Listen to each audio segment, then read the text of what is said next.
अस्सलामुअलैकुम दोस्तों, मैं हूं मेजबी and welcome to my channel मेजू के देसी विदेशी रेसिपीज। आज मैं आपके लिए और एक महाराष्ट्रियन और कोकण डिश ला रही हूं जिसका नाम है काजू की तरकारी।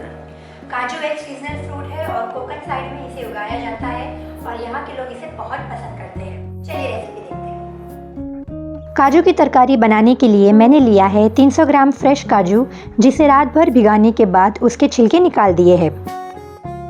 इसके अलावा 1 कप बारीक कटी प्याज, आधा कप बारीक कटा हुआ टमाटर, 2 चम्मच अदरक लहसुन का पेस्ट, 1 चम्मच हरी मिर्च का पेस्ट। स्पाइसेस में मैंने लिया है 1 चम्मच नमक, आधा चम्मच हल्दी पाउडर, 1 चम्मच लाल मिर्च पाउडर, 1 चम्मच धनिया पाउडर, 1 चम्मच जीरा पाउडर, 1 चम्मच गरम मसाला पाउडर और 1 चम्मच आमचूर पाउडर। के अलावा 1 चम्मच सूखे खोपरे का पाउडर और गार्निशिंग के लिए थोड़ी सी धनिया। सबसे पहले एक पैन में 2 बड़े चम्मच तेल डाल के प्याज को हल्का ब्राउन होने तक सौटे करेंगे। इसमें अदरक लहसुन और हरी मिर्च का पेस्ट डाल के स्मेल जाने तक 1 मिनट तक भूनेंगे।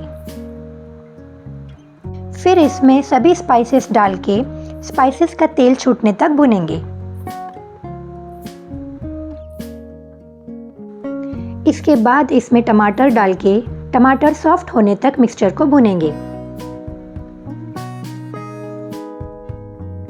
टमाटर सॉफ्ट होने के बाद इसमें काजू डाल के मसाले में मिक्स करेंगे और फिर आधा ग्लास पानी डाल के कवर करके धीमी आंच पे 5 मिनट पकने देंगे।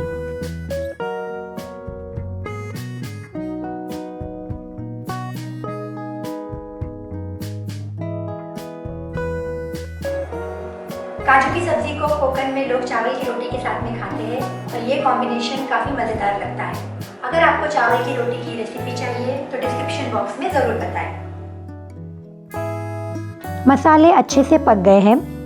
अब काजू को सॉफ्ट करने के लिए इसमें और 1 गिलास पानी ऐड करेंगे और साथ ही में सूखा खोपरा और लहसुन के पाउडर को मिलाएंगे।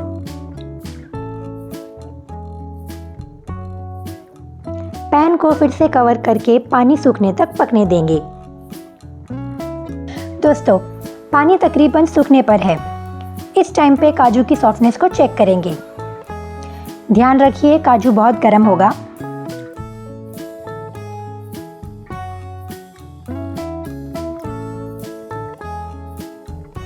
मैंने 1 गिलास पानी और डाला है और इसे फिर से कवर करके पकने रखा है।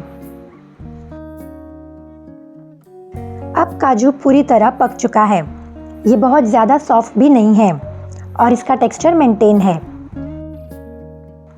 इसे हम डिश आउट करेंगे और गार्निशिंग के लिए हरी धनिया स्प्रिंकल करेंगे।